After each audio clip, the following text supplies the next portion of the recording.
A Câmara dos Representantes dos Estados Unidos aprovou ontem o mega pacote tributário e orçamentário proposto pelo governo. Agora, a lei segue para a sanção do presidente Donald Trump.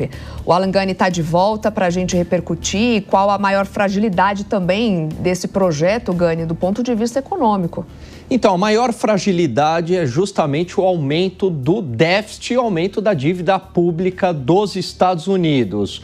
O projeto prevê corte de impostos, que no meu entendimento é positivo, mas por outro lado também prevê aumento de gastos. É verdade que tem corte de gastos em umas áreas, mas há aumento de gastos em outras, por exemplo, com o orçamento militar. No final das contas, aumenta o déficit aí na ordem de 3,3 trilhões de dólares, colocando mais déficit, né, aumentando essa dívida pública dos Estados Unidos, que hoje está em 100% do PIB, 36,3 trilhões de dólares. É claro que a curto prazo não tem tanto problema. Os Estados Unidos é um país muito rico, o mundo acaba financiando os Estados Unidos, emprestando dinheiro para o governo norte-americano. Agora, desde a década de 90, essa dívida norte-americana, ela vem crescendo de maneira exponencial, principalmente a partir dos anos 2000. E, evidentemente, que esse modelo é insustentável. Mas o que a gente observa é que, independentemente de democrata ou republicano, o déficit continua aumentando, a dívida continua aumentando. Em algum momento, os Estados Unidos também vão ter que ter uma discussão muito séria, assim como no Brasil, sobre medidas de contenção de gastos e medidas fiscais. Pois é, uma das críticas muito fortes ao governo anterior era exatamente na economia do governo Biden.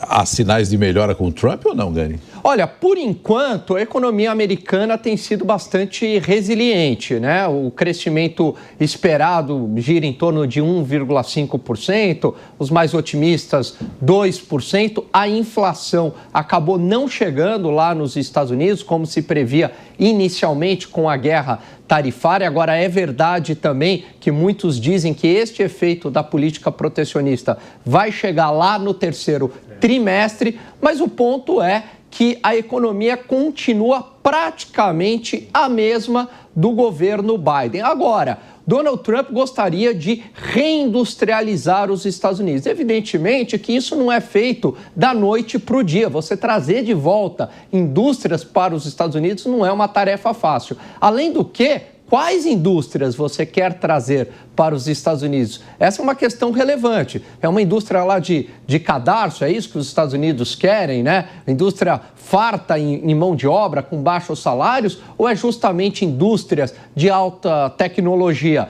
Então, há uma ideia, né, muitas vezes equivocada, de que essa reindustrialização dos Estados Unidos vai ser muito benéfica. Vamos lembrar que os Estados Unidos tiveram, ao longo dos últimos 10 anos, dobrou a renda per capita lá. E a economia é muito voltada numa economia de serviços. De qualquer maneira, a economia continua muito parecida com a época de Biden. Agora, Gani, o dólar pode, nesse sentido, perder força também? Ou... Pode, e isso já vem acontecendo, Soraya. Se a gente pegar de um ano para cá, ou desde quando o Trump assumiu, o dólar vem perdendo força perante várias moedas. Tem um índice que eu gosto bastante, que é o DXY, que mede a força do dólar contra uma cesta de moedas, o euro, o ien, a libra, entre outras. E o dólar, a gente percebe uma forte desvalorização. Inclusive, isso explica a desvalorização do dólar aqui no Brasil,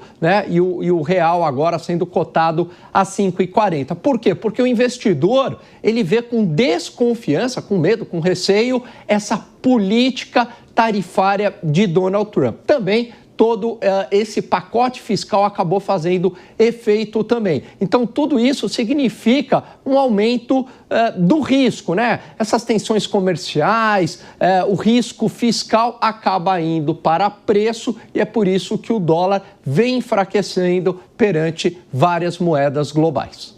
Obrigada, Gani. Até já já.